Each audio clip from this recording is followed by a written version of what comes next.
पौष शुद्ध द्वितीया म्हणजे शनिवार दिनांक 28/12/2019 पासून सुरू झालेल्या श्री नृसिंह सरस्वती महाराजांचा जन्मोत्सव व शैलगमन यात्रा महोत्सवाची सांगता माघ वद्य प्रतिपदा म्हणजे सोमवार दिनांक 10 फेब्रुवारी 2020 रोजी मोठ्या भक्तिभावाने करण्यात आली।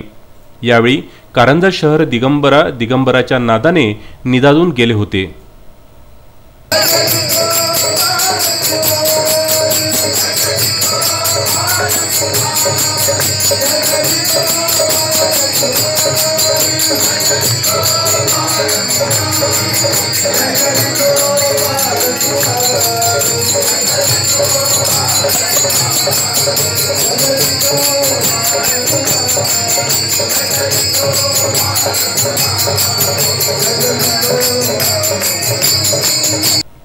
पंचेचाळीस दिवसाच्या या विविधतेने नटलेल्या उत्सवाची सांगता चंडी याग व रुद्र याग 5 दिवसाचा महायज्ञ पूर्ण करून व पूर्णाहुती नंतर भव्य महाप्रसादाचे आयोजन करून सायंकाळी 8 वाजता संपूर्ण कारंजा शहरामधून श्री नृसिंह सरस्वती स्वामी महाराजांची शैलगमन यात्रा निघाली होती।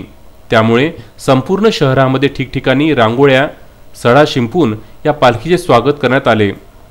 या शैलगमन यात्रेसाठी भाविकांची मोठी गर्दी पाहण्यास मिळाली।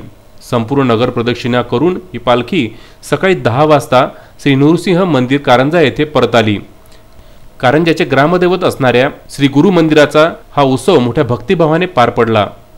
कारंजा येथून अक्षय लोटे यांचा हा वृत्तांत।